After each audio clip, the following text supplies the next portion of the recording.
Je ne sais pas si je ne comprends pas le latin ou la langue dans laquelle il parlait. Je ne sais pas si ça a été bien traduit.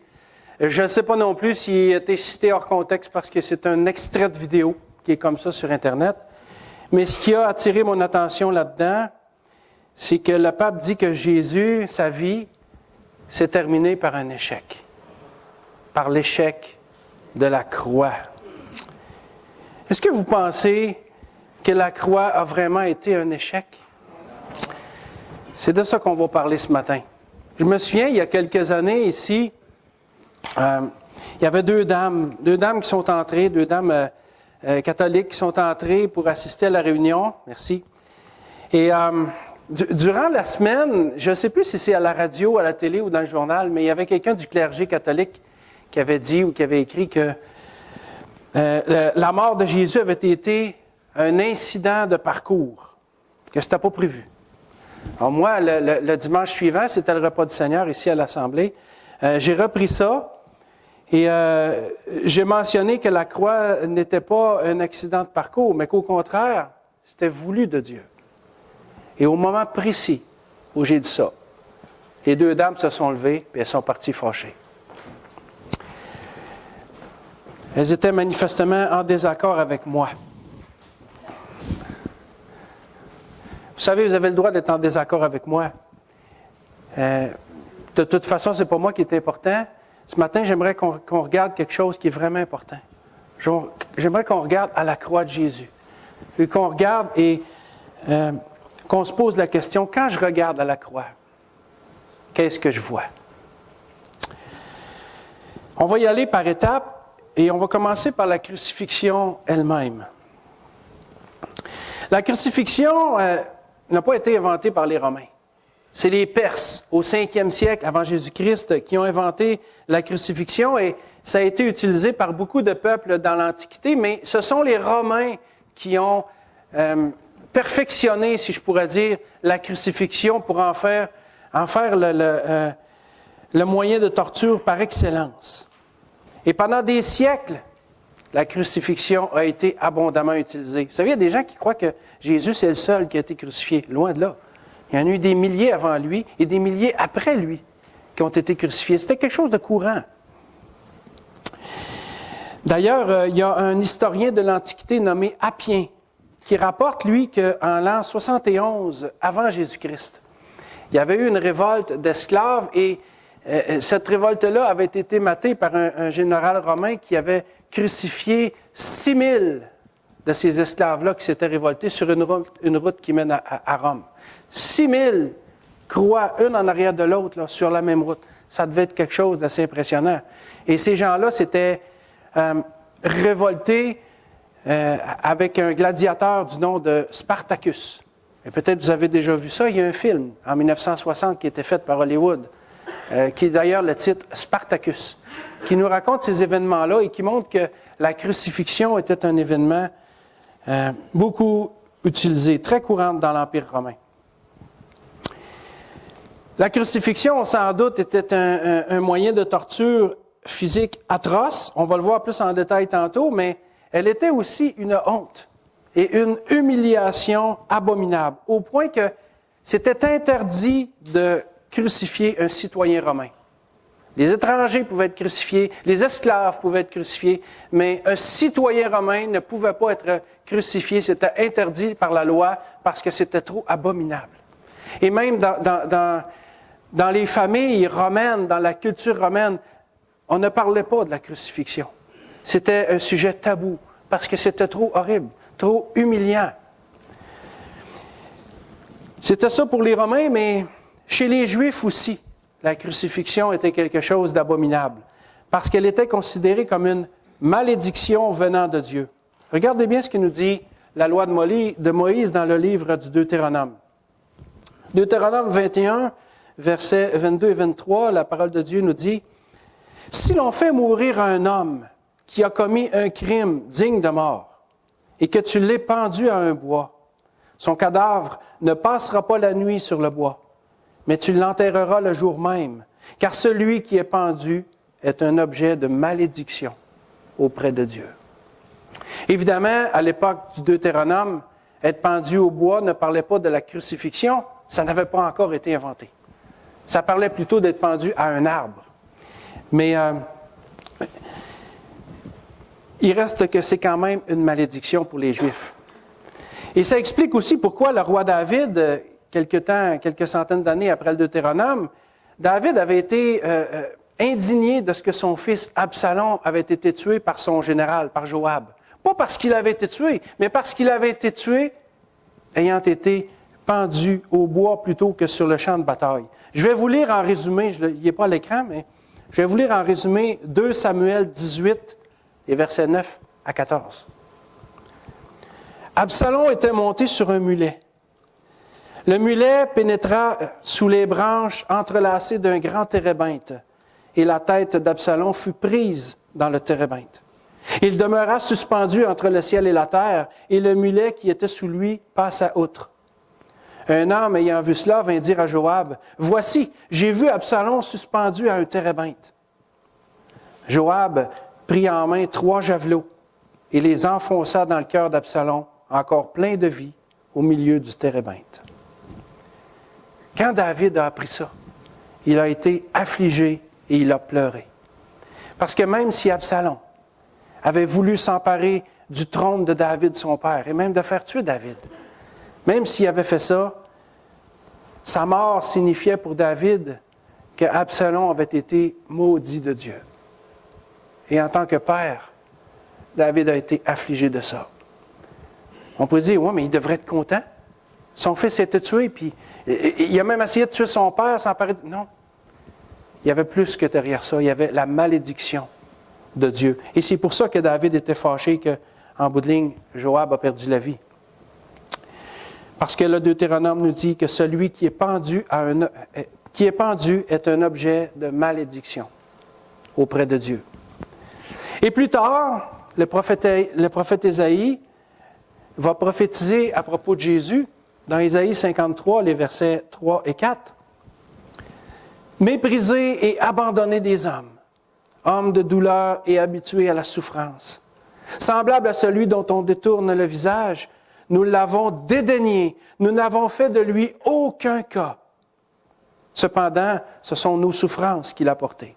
C'est de nos douleurs qu'il s'est chargé, et nous l'avons considéré comme puni, frappé de Dieu et humilié. » Parce que la crucifixion était une humiliation.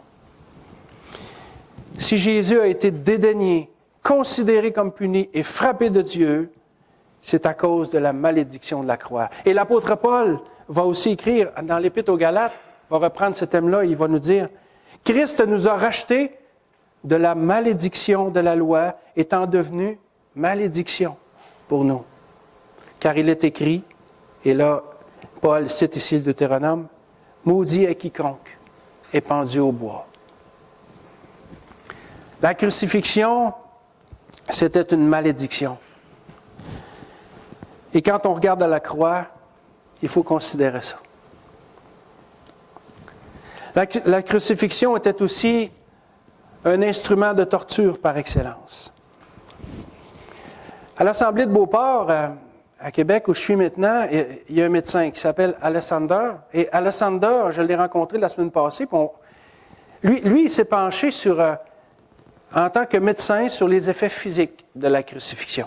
Tu sais, on peut entendre toutes sortes de choses, on peut s'imaginer des affaires. Est-ce que c'est exagéré? Il y a le film, certainement, que plusieurs l'avaient vu il y a quelques années, de Mel Gibson, là, La Passion, voilà. Ça semble atroce, on dit, voyons, c'est... Et Alessander m'a dit, selon ce que je connais de la médecine et de l'histoire, ça devait pas mal ressembler à ça. Tournez avec moi dans l'Évangile de Luc, au chapitre 22.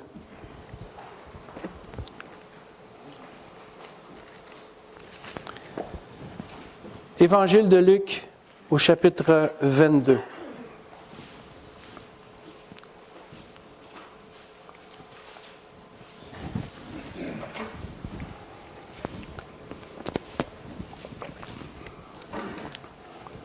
On va lire les versets 29 à 44. Luc 22, verset 39.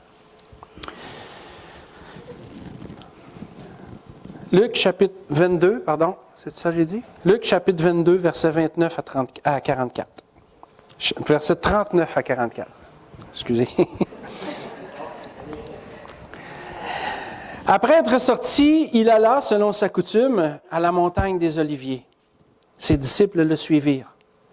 Lorsqu'il fut arrivé dans ce lieu, il leur dit, « Priez, afin que vous ne tombiez pas en tentation. » Puis il s'éloigna d'eux à la distance d'environ un jet de pierre, et s'étant mis à genoux, il pria, disant, « Père, si tu voulais éloigner de moi cette coupe, toutefois, que ma volonté ne se fasse pas, mais la tienne. » Alors un ange lui apparut du ciel pour le fortifier. Étant en agonie, il priait plus instamment, et sa sueur devint comme des grumeaux de sang qui tombaient à terre. Ce qui est arrivé à Jésus ici, c'est un phénomène, Alessander me disait, c'est connu et c'est bien documenté. Le fait qu'il a transpiré du sang qui tombait à terre, là, c'est quelque chose de connu et de bien documenté, et ça s'appelle l'hématidrose. Ça arrive, me disait Alessander, quand quelqu'un est soumis à un stress extrême, à une angoisse tellement grande que les micro-vaisseaux sanguins sous la peau éclatent et que le sang se mélange à la sueur. Alors la sueur qui sort est remplie de sang. Et il y a juste une angoisse extrême qui peut provoquer ça. Vous savez, Jésus, là, dans sa vie, là, il a dû voir des gens être crucifiés. Là. Il a dû en voir plusieurs. Puis à chaque fois qu'il voyait ça, là, j'imagine qu'il devait savoir qu'est-ce qui s'en venait pour lui. Puis il savait, Jésus, que ce qui l'attendait, ce sera pire que ça. Moi, je crois que les souffrances du Seigneur ont été pires que celles de tous les crucifiés à cause de qui il était, lui, le Fils de Dieu. Vous savez, les ténèbres se sont acharnées ce jour-là sur lui. Jésus entrevoyait ça, nous dit le verset 44, et il était en agonie. Et vous? Il était en agonie. Il n'avait pas encore été arrêté, il n'avait pas encore été crucifié, puis il était déjà en agonie, parce qu'il entrevoyait ce qui s'en venait. Il était en agonie et sa sueur devint comme des grumeaux de sang qui tombaient à terre. Il n'avait pas encore été arrêté, il n'avait pas encore été malmené. Et pourtant, il était déjà en agonie. Et regardez le verset 43, qu'est-ce que ça nous dit? C'est au point qu'un ange lui apparut du ciel pour le fortifier. Jésus savait très bien ce qu'allait être la suite. Après son arrestation, les versets 63 et 64, plus loin, nous disent qu'en se moquant de lui, les hommes lui voilèrent le visage et le frappaient. N'allez pas penser qu'il donnait juste une petite tapette, là. Il devait le frapper avec hargne, là, avec acharnement, là. Et ça, c'était juste le début. Parce que par la suite, il a été battu de verge, nous dit les Écritures. Battre de verge, moi je pensais à un moment donné que c'était une espèce de bâton qu'on frappait. Mais c'est pas ça. J'ai regardé sur Internet, et Alessander m'en a parlé aussi, et j'ai trouvé dans les commentaires de John MacArthur qui explique qu'est-ce que c'est qu'être battu de verge. Alors, si vous avez une Bible MacArthur avec commentaires, vous pouvez lire dans Marc 15:15 ceci. Battre de verge. Avec un fouet, connu sous le nom de flagellum, fait d'un manche en bois auquel étaient attachées des lanières de cuir munies de morceaux de métal à leurs extrémités. Être battu de verge avec un flagellum était une épreuve redoutable, car la chair était arrachée jusqu'à l'os, provoquant un abondant saignement. Souvent, les prisonniers en mouraient. Et là, Alessander me disait qu'il y avait des morceaux de métal, mais aussi des morceaux d'os attachés à ça, et que quand le fouet était retiré, ça laissait des entailles d'environ, chaque morceau d'os ou de métal laissait une entaille qui devait avoir une profondeur d'environ 2 cm sur une longueur de 4 cm. Et quand ils étaient fouettés, ils étaient battus, c'était 40 coups moins 1. Donc 39 coups. Ça devait être abominable. Et là, Lysander dit, les os de ses côtes devaient être à l'air nu. La peau de sa chair pendait en lambeaux. Et là, c'était l'hémorragie, là. C'était quelque chose d'atroce. Essayez d'imaginer, si on n'est pas capable de voir battu de verge avec le flagellum, imaginez-vous de faire un bâton avec du barbelé.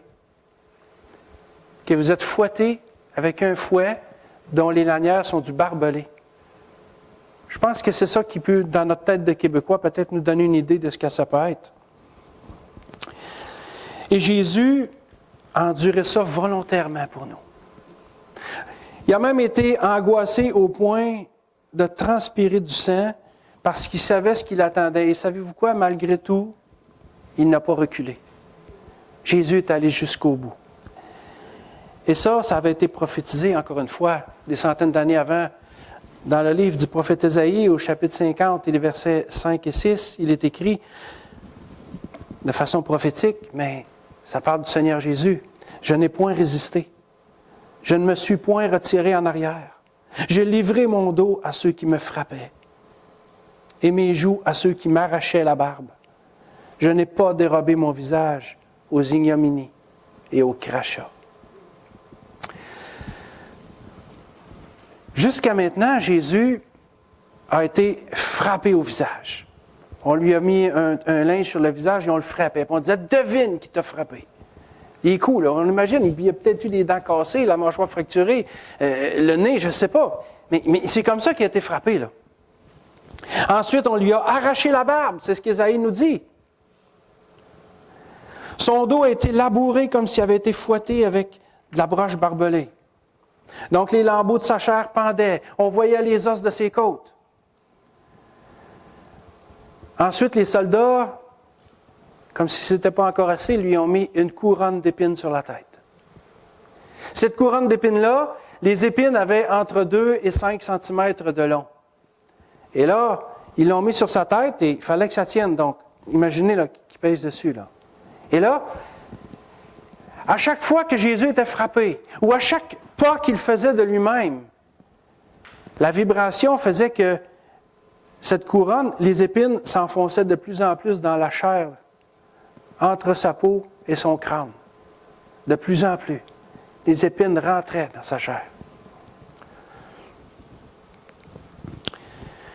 Sa tête devrait aussi vouloir exploser parce que dans tout ça, son cœur devait battre très fort. Là.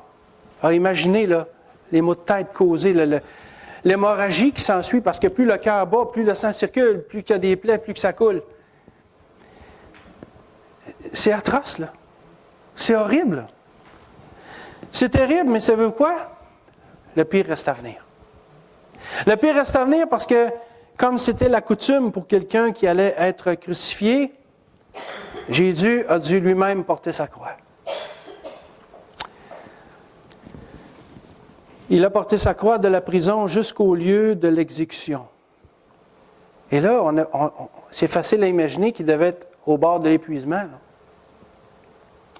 Mais il devait quand même porter sa croix, dont le bois rough, c'était pas plané sur un planeur comme aujourd'hui, là, c'était pas une croix comme ça. Là. C'était du bois rough, là. Du bois rough, n'oubliez pas, Jésus était nu, là. La peau de son dos avait été fouettée comme avec du barbelé. Il y avait de l'hémorragie. Il devait y avoir des mouches là-dedans qui se sont mis dans ça. La douleur atroce. Et là, on met une croix dont le bois rough est sale, frotte sur son dos, il est obligé de la porter. Et là, la distance de laquelle se passait le lieu du jugement jusqu'au mont Golgotha, c'était environ 600 mètres. En montant une colline. Voyez-vous comment est-ce que plus que ça va, plus que les douleurs s'intensifient, plus que le moyen de torture devient horrible. Puis on dit, selon les recherches que j'ai faites, que la croix devait peser entre 150 et 200 livres. Pourtant, tout ça, sur son dos labouré, sur une distance de 600 mètres, en montant une colline, en écoutant les gens crier après lui, l'humilier, lui cracher au visage. Rendu en haut de la colline, les soldats le jettent par terre, sur le bois de la croix.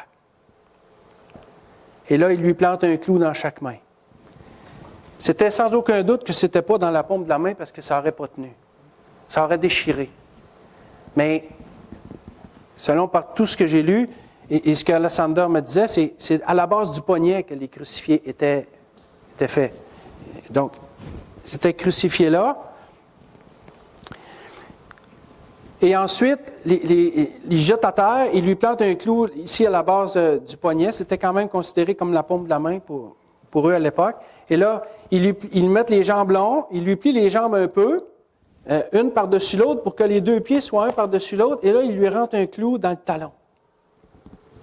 Et j'ai vu ça, moi, à Montréal, il y a quelques années.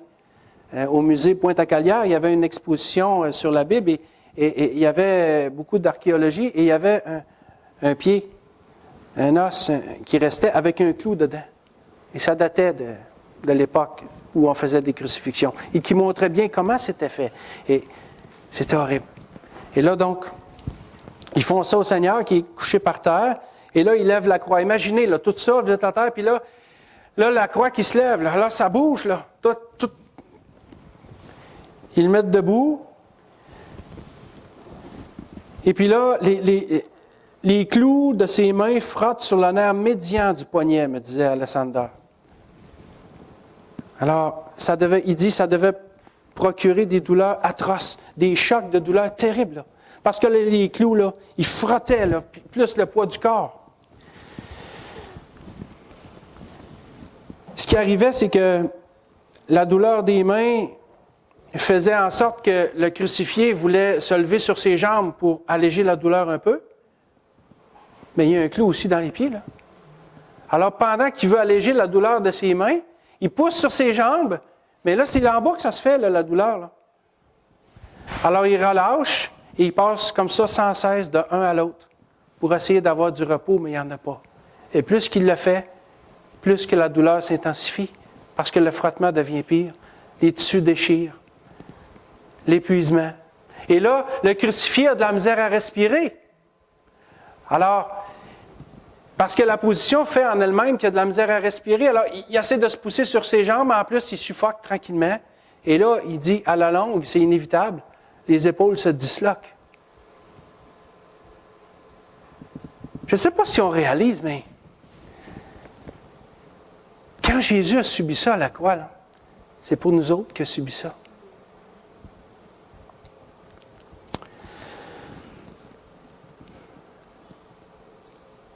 C'est certain que, humainement parlant, ça peut avoir l'air d'un échec. Mais ce n'en est pas un.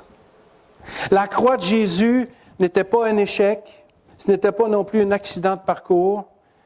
Et d'ailleurs, à plusieurs reprises, Jésus avait annoncé sa mort, parce que je me souviens que les deux dames dont je vous parlais, pour elles, c'était un accident de parcours.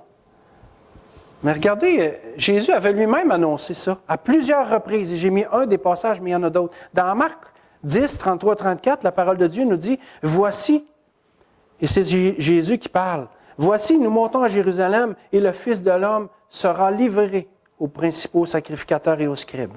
Ils le condamneront à mort, et ils le livreront aux païens, qui se moqueront de lui, cracheront sur lui, le battront de verge, et le feront mourir. Et 3 jours après, il ressuscitera. » Ésaïe l'avait annoncé. Jésus l'avait annoncé. Et c'est arrivé. Alors, ce n'était pas un accident de parcours. C'était même voulu de Dieu. Alors, quand je regarde dans la croix, ce que je vois, c'est le Sauveur des hommes envoyé par Dieu. La mort et la résurrection de Jésus avaient été prophétisées et tout s'est accompli dans les moindres détails, selon le plan de Dieu. L'apôtre Pierre va nous dire, en Acte 2, 23, « Cet homme, Jésus, livré selon le dessein arrêté et selon la prescience de Dieu. Vous l'avez crucifié, vous l'avez fait mourir par la main des impies. » La parole de Dieu confirme aussi ici que ça faisait partie du plan de Dieu. Ce n'était donc ni un accident de parcours, ni un échec. C'était prévu d'avance. Tout ça était prévu pour nous apporter le salut de Dieu. Le salut de Dieu que Jésus a subi. C'est pour le salut de Dieu que Jésus a subi tout ça. Dieu lui-même, le Fils de Dieu, est descendu parmi ses créatures, mais dans sa méchanceté, l'homme l'a rejeté en le clouant sur une croix, en faisant subir au Seigneur une torture qu'on a peine à imaginer et dans l'humiliation la plus totale. La plus totale. Parce qu'en plus d'être torturé, les gens qui venaient, que lui était venu pour sauver, lui crachaient au visage et l'insultaient sans cesse. Et pourtant, la Bible nous dit, dans Actes 4:12, qu'il n'y a de salut en aucun autre. Car il n'y a sous le ciel aucun autre nom qui ait été donné parmi les hommes par lequel nous devions être sauvés. Alors quand je regarde à la croix, qu'est-ce que je vois? Je vois le Sauveur des hommes. Est-ce qu'on réalise que c'est pour nous personnellement que Jésus a volontairement subi tout ça?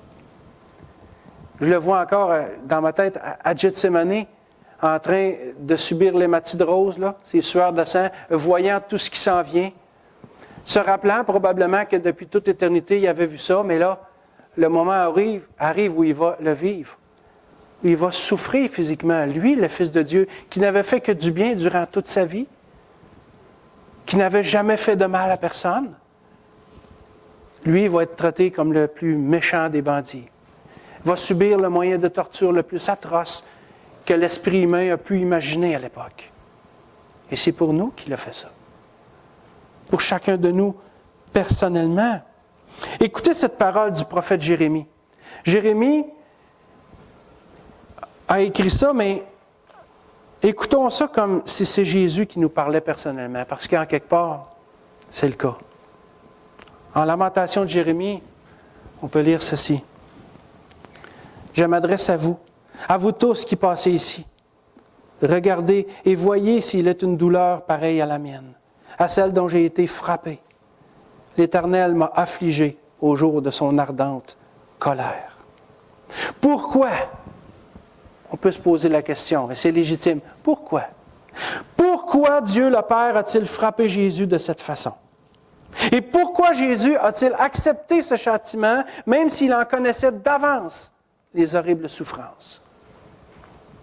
La réponse, c'est parce qu'il a subi à votre place le jugement que vous méritiez à cause de vos péchés. Il a fait ça pour vous racheter. Il a fait ça pour me racheter. Et il n'a pas fait ça pour racheter tout le monde dans un package deal. C'est d'une façon personnelle qu'il l'a fait. Parce que le salut, ce n'est pas quelque chose de collectif. On en jouit collectivement, mais le salut, c'est quelque chose de personnel. On doit se l'approprier. On doit croire que le Fils de Dieu a subi ça pour nous personnellement. Est-ce que vous le croyez? Jésus a pris sur lui la condamnation de nos péchés et c'est pour nous racheter qu'il l'a fait. Le prophète Ésaïe écrit en Ésaïe 53, 5 et 6, « Mais il était blessé pour nos péchés, brisé pour nos iniquités. Le châtiment qui nous donne la paix est tombé sur lui. Nous étions tous errants comme des brebis. Chacun suivait sa propre voie et l'Éternel a fait retomber sur lui l'iniquité de nous tous. » Jésus ne pouvait pas porter ses propres péchés. Il n'y en avait pas. Il a fait une vie parfaite. Il a porté les nôtres. Sur la croix, Jésus a porté nos péchés. Il a souffert à notre place. Et c'est dans son corps, mais aussi dans son âme qu'il a souffert. Souvenez-vous quand il a crié « Mon Dieu, pourquoi m'as-tu abandonné? » Évidemment, les souffrances physiques que Jésus est en train de subir contribuent à ça, mais c'est dans son âme, c'est sa séparation d'avec Dieu qui l'a fait pousser, qui l'a poussé à dire « Mon Dieu, pourquoi m'as-tu abandonné? » Et c'est une question. Il y a le mot « pourquoi » dedans. « Mon Dieu, pourquoi m'as-tu abandonné? » Et vous pouvez répondre à Jésus et dire « C'est pour moi, Seigneur. C'est pour moi, Seigneur, que tu as été abandonné, que tu t'es senti comme ça. C'est pour moi, Seigneur, que Dieu le Père a détourné les yeux de la croix, parce que tu étais en train de porter mes péchés. Tu as pris ma place. » Réalisez-vous, chacun de vous ici ce matin, que c'est pour vous personnellement que Jésus a fait ça. Ce n'est pas une religion. On ne parle pas d'une religion ici, là. On parle d'une personne qui s'est sacrifiée pour d'autres personnes.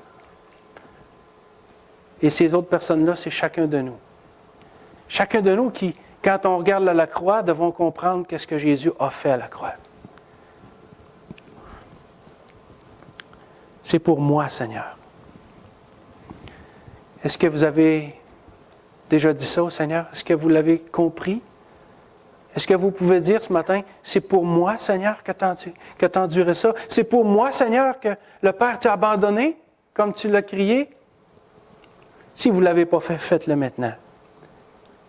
Cessez de mépriser le sacrifice de Jésus à la croix.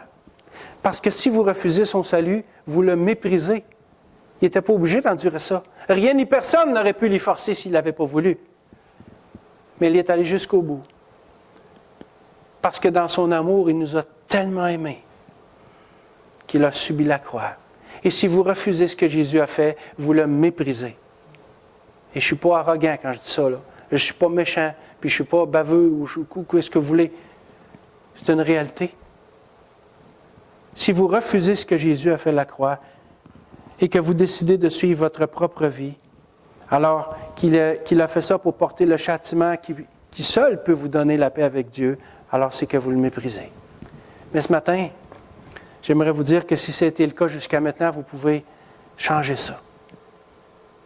Un jour, Jésus va revenir. Et quand Jésus va revenir, il va être trop tard. Mais c'est encore temps. Avez-vous donné votre vie à Jésus-Christ? Avez-vous accepté que le Sauveur du monde soit venu, même si ça fait des millénaires, soit venu pour vous personnellement? Parce que c'est le cas. Jésus veut vous racheter. Et je l'ai dit souvent, vous m'avez certainement entendu le dire et je vais le dire encore, si on avait pu se sauver nous-mêmes, Jésus n'aurait pas enduré ça à la croix. Il aurait dit, vous savez ce que vous avez à faire, faites-le. Mais ça nous était impossible. Alors Jésus l'a fait lui-même et maintenant il vous l'offre gratuitement. Allez-vous accepter le salut de Dieu? Dites-lui dans votre cœur. Je pourrais faire une prière, des fois on fait des prières, mais il n'y a aucune prière qui sauve. Les prières, ça ne sauve pas. Les prières qu'on fait pour la repentance, pour conduire quelqu'un au pied de la croix, pour le salut, c'est simplement un guide pour aider la personne à formuler ce qu'il y a sur son cœur. Mais vous savez, on n'a pas besoin d'une prière. Dieu entend les mots, mais il voit les cœurs aussi. Alors, si vous voulez de son salut, si vous voulez être sauvé, laissez monter tout simplement ce qu'il y a sur votre cœur vers lui. Dites-lui que vous voulez être sauvé, que vous croyez ce qu'il a fait, qu'il est ressuscité pour vous donner la vie, et acceptez-le tout simplement. Faites-le. Attendez pas qu'il soit trop tard.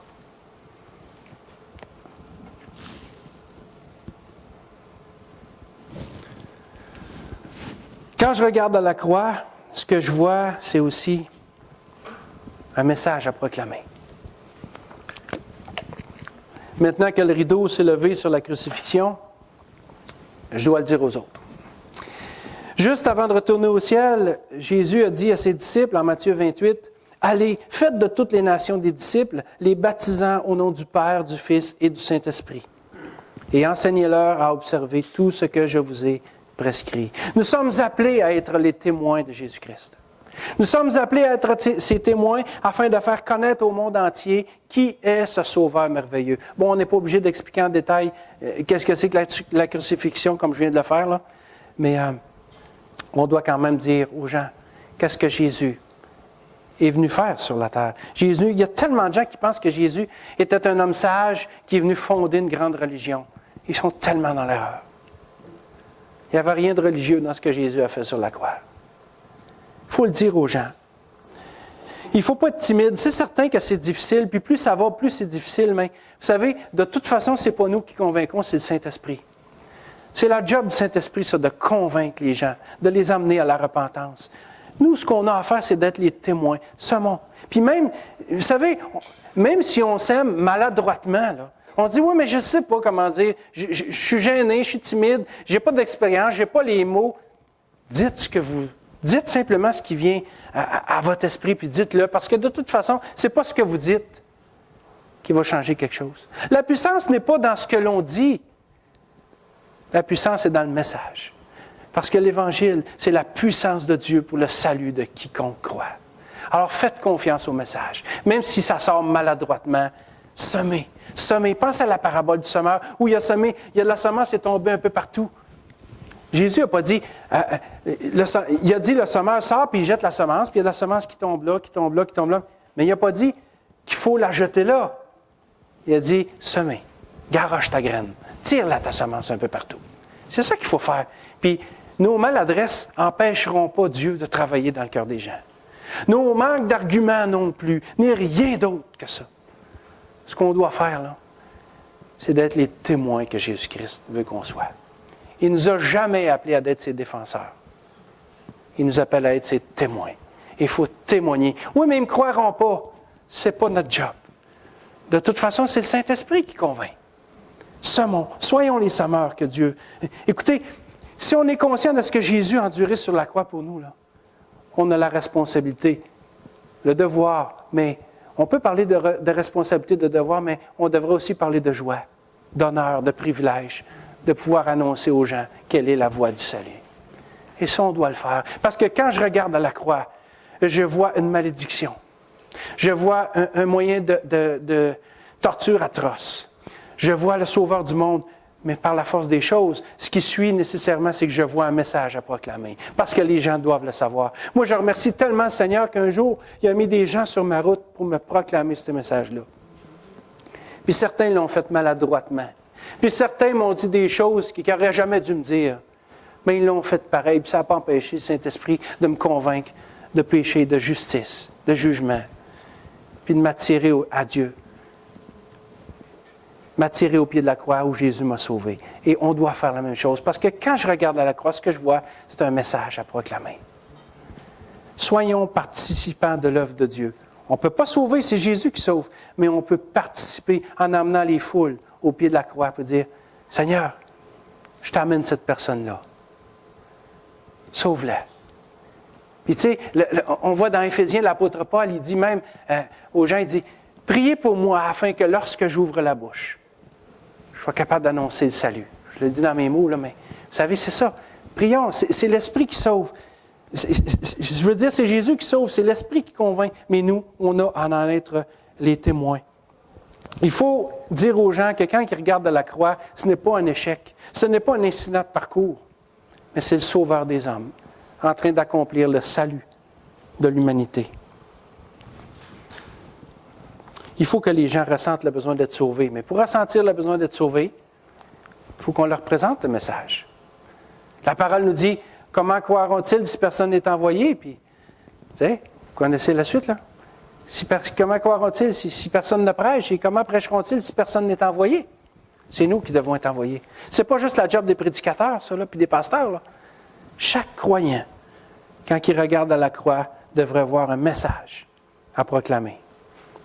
Et logiquement, mon dernier point, quand je regarde à la croix, ce que je dois avoir, c'est une vie à vivre en conséquence. Nathalie me partageait sa lecture hier matin. Et puis, ce qu'elle m'a dit, ça m'a vraiment interpellé. Ce qui l'avait frappé était dans la Genèse, Genèse 19, 14. Je vais vous lire. Ça parle de Lot. Lot qui était à Sodome. Lot sortit et parla à ses gendres qui avaient pris ses filles. « Levez-vous, dit-il, sortez de ce lieu, car l'Éternel va détruire la ville. » Mais aux yeux de ses gendres, il parut plaisanter. Il parut plaisanter. Pourquoi, à leurs yeux, Lot a-t-il paru plaisanter quand il a voulu les avertir que le jugement de Dieu s'abattrait sur eux? Pourquoi? C'est bien simple, parce que Lot vivait exactement comme eux. Lot vivait en banalisant le péché. Lot vivait comme si c'était pas grave. Alors son témoignage était totalement nul. Et quand il a voulu les avertir, les gens pensaient qu'il plaisantait. Mais nous, frères et sœurs, comment est-ce que les gens nous perçoivent-ils? Nous, les chrétiens qui avons été sauvés au prix du sang de Jésus, comment vivons-nous? Ce que la croix de Christ nous montre, c'est le péché dans toute son horreur. Dans toute son horreur. Et il n'y a rien de drôle là-dedans. Les chrétiens qui vivent dans le péché en se conformant au monde méprisent totalement le sacrifice de Jésus. Et ils déshonorent entièrement son nom. Si vous pensez que c'est drôle de vivre dans le péché,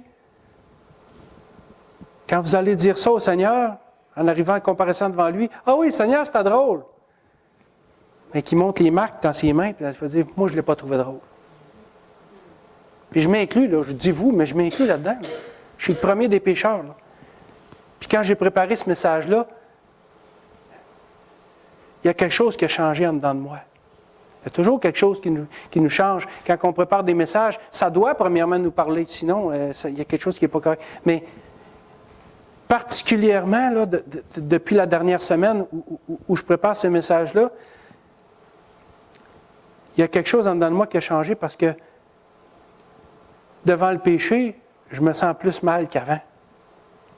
Parce que je vous ai expliqué tantôt qu'est-ce que Jésus avait subi à la croix, et là je me dis, comment, Tony, tu t'apprêtes à faire ça, là?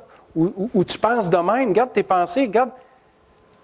Mais toi, tu vas dire aux gens de regarder ce que Jésus a subi, puis tu es capable de faire ça. J'ai été particulièrement humilié cette semaine. Parce que j'ai une confession à vous faire. Je suis un grand pécheur. Un grand pécheur. Et quand je regarde à la croix, là, ça m'oblige à changer d'attitude. Ça m'amène à demander au Seigneur Jésus, « Seigneur, donne-moi des victoires sur le péché. » C'est vrai que ce n'est pas toujours facile. C'est vrai qu'il y a des péchés qui s'attachent à nous ou qu'on s'attache à eux. Puis c'est vrai que le péché, il est beau puis il goûte bon. Mais quand on regarde le Sauveur sur la croix, il n'y avait rien de beau, il n'y avait rien de bon, puis il n'y avait rien de plaisant là-dedans. Puis quand je me dis, c'est ma place qui a pris. Comment est-ce que je peux m'adonner au péché en toute conscience, en ayant ça à l'esprit? Si ça arrive, il y a quelque chose qui ne marche pas. Puis vous savez, ça nous arrive à tous. Je ne suis pas en train de parler de quelque chose qui est inaccessible. Non. On est tous dans le même état de pécheur. Mais quand je regarde à la croix, ce que j'y vois, ça devrait m'amener à vivre une vie de combattant contre le péché.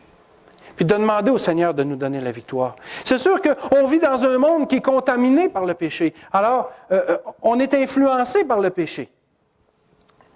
Et la parole nous dit que ce que nous serons n'a pas encore été manifesté. Alors, un jour, on va être totalement libéré, débarrassé. On ne sera plus capable de pécher. Mais en attendant, on a encore la possibilité de pécher, même si on n'est plus esclave du péché, parce qu'on est dans un monde contaminé par le péché. Et ça implique qu'on doit combattre. On doit combattre. Mais malheureusement, aujourd'hui, la sanctification, les chrétiens la nivellent vers le bas. Ah oui, mais tout le monde le fait, fait le don. Ah, c'est pas si grave que ça. Ben, le cannabis, je peux en fumer, c'est légal maintenant. Mais c'est pas parce que c'est légal, laissez-moi vous dire, que c'est pas parce que c'est légal que Dieu approuve. La prostitution, est-ce que c'est légal? Oui, c'est légal. Est-ce que je peux m'adonner à la prostitution pour autant? Est-ce que je peux fréquenter les prostituées parce que c'est légal? Qu'est-ce que Dieu pense de ça? Le fait que c'est légal, là, ça n'enlève pas toutes les barrières, là. Il y a toutes sortes de péchés qui peuvent être dans ma vie. Puis, vous savez, les pires, là, c'est pas ceux qui se manifestent en parole, en action, c'est ceux qui sont dans ma tête, dans mon cœur. Mais ceux-là aussi, j'ai besoin d'être délivré. Parce que ceux-là aussi, pour ceux-là aussi, Christ a souffert à la croix. Alors, quand je regarde à la croix, qu'est-ce que je vois? Je vois un moyen, une nécessité d'avoir la victoire sur le péché. Et ça, je dois me l'approprier par la foi. Par la grâce de Dieu. C'est pas facile, mais par la grâce de Dieu, je dois le faire. Parce que ce que la croix de Christ nous montre, c'est le péché dans toute son horreur. Et il n'y a rien de drôle là-dedans. Mes frères et sœurs en Christ, prenons l'habitude de regarder plus souvent la croix. Et prenons le temps de voir vraiment ce qu'il y a. On est les témoins de la croix en tant que chrétiens. Mais on ne témoigne pas toujours de la même chose. Les chrétiens sont tous des témoins de la croix. Toute la gang. Certains témoignent de la croix comme étant un échec et d'autres témoignent de la croix comme étant une victoire. Et ça, ce n'est pas nos paroles ou nos actions qui le déterminent, mais ce sont nos vies en général. Soyons les témoins que Jésus veut qu'on soit pour lui, afin que quand les gens vont regarder la croix, ils voient le péché dans toute son horreur, mais qu'ils voient aussi la victoire obtenue par le Sauveur. Parce que l'horreur du péché, c'est juste la première phase. La finalité, c'est la victoire sur le péché. Et c'est à ça que Christ nous appelle. D'ailleurs, c'est ce qu'il fait de jour en jour. Il veut nous transformer de plus en plus à l'image de Christ. Mais on doit combattre. On doit combattre. On doit vivre comme des rachetés de l'Éternel parce que c'est au prix du sang de Jésus que nos péchés ont été pardonnés. En conclusion, Dieu est digne de gloire, de louange, d'honneur. Il est 3 fois saint et tous ses attributs nous montrent sa perfection. Et plus on s'approche de Dieu, plus on passe du temps dans sa présence, plus on recherche notre joie, notre satisfaction dans lui, plus on voit comment est-ce que Jésus est grand, comment est-ce qu'il est glorieux. Et tout ça s'enchaîne. Alors Jésus ne méritait pas la croix. Mais nous, oui. Nous la méritions. Mais il nous a tellement aimés qu'il s'est fait malédiction pour nous et qu'il a subi la torture afin que la colère de Dieu retombe sur lui et non sur nous.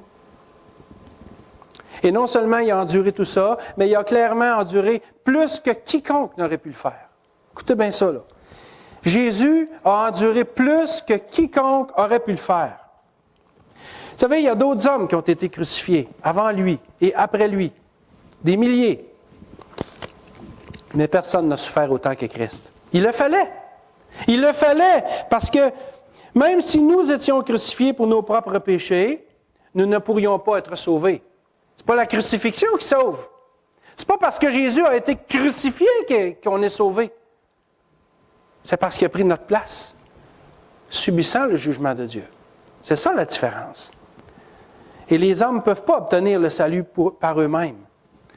Les souffrances de Jésus devaient donc être au-delà de ce que tout homme est capable d'endurer, afin que la justice de Dieu soit pleinement assouvie à cause du péché dans toute son horreur. Certains mouraient au début, les crucifiés. Il y en a qui mouraient dès le début, après avoir été battus de verge à cause des hémorragies et de l'épuisement que ça provoquait. D'autres, avant d'arriver sur la colline, ils mouraient épuisés avant même d'avoir été crucifiés. D'autres, pendant la crucifixion, à cause des souffrances, rendaient l'âme là. Et d'autres encore, comme les 2 larrons, mouraient par asphyxie après que leurs jambes aient été cassées. Parce que là, ils n'étaient plus capables de pousser sur leurs jambes et ils étaient incapables de respirer, alors ils suffoquaient.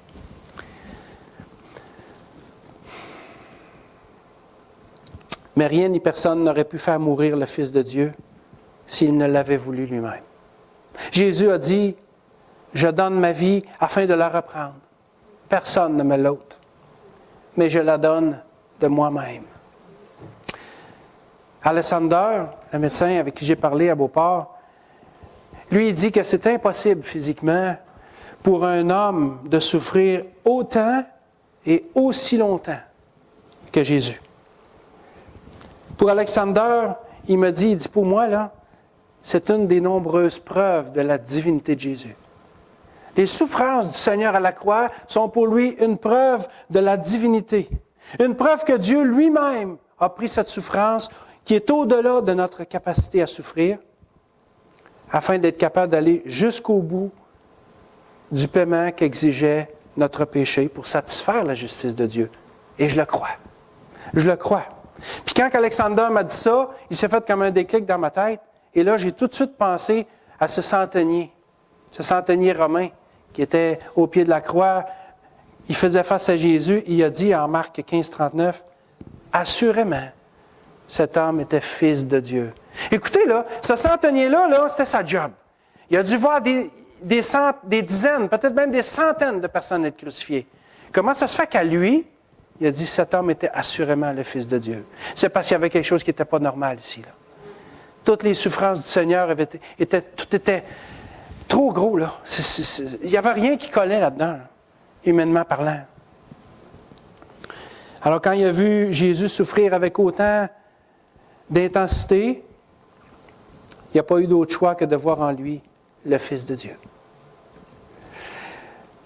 La croix n'est ni un accident de parcours, ni un échec, mais le paiement ultime payé pour Dieu, pour nous racheter. Et ça devrait me faire regarder le péché avec mépris, avec honte, et ça devrait m'amener à vivre en conséquence d'un racheté de l'Éternel. Et maintenant que je sais, maintenant que j'ai compris un peu plus ce qu'il y avait à la croix, je ne dois pas rester là. Parce que la croix, c'est une chose, mais je dois maintenant tourner mes regards vers la résurrection. Vers la résurrection, parce que sans la résurrection, la croix aurait été un échec. À ce moment-là, ça aurait été véritablement un échec. Et le pape François aurait eu raison de dire ça. Mais à cause de la résurrection, la croix n'est pas un échec. C'est la plus grande victoire que l'univers a connue, toutes catégories confondues. Parce que la crucifixion suivie de la résurrection sont ensemble la plus grande des victoires et que cette victoire, c'est celle que le Fils de Dieu a obtenue pour nous afin que nous soyons sauvés. Maintenant, frères et sœurs, vivons en conséquence de ça. Jésus nous y appelle, mais si on regarde même à nous-mêmes, notre conscience nous y appelle aussi. Vivons en conséquence. Alors, je vous repose la question en terminant. Maintenant, quand vous regardez à la croix, qu'est-ce que vous voyez? Prions. Seigneur Jésus, Seigneur notre Dieu, les mots me manquent pour exprimer les sentiments de mon cœur face à ce que tu as enduré pour moi. Et Seigneur Jésus, merci tellement pour cette grâce, cette miséricorde imméritée que tu nous fais. Puis Seigneur, à cause un peu plus de connaissance que j'ai de la crucifixion, change-moi pour le reste de ma vie. Que ma vie chrétienne ne soit plus jamais la même, mais que je marche, Seigneur, en fonction d'un racheté de l'Éternel, dont le prix payé a été celui du sang de Jésus, et dont les marques vont rester dans tes mains pour l'éternité, pour rappeler à mon souvenir, pendant toute l'éternité, que si je suis dans ta présence, c'est à cause de ça. Seigneur Jésus, rends-moi digne de vivre une vie en fonction de la croix. Amen. Merci beaucoup, Tony. Merci beaucoup, frères et sœurs. Que Dieu vous bénisse. Cette semaine, on n'oublie pas que dans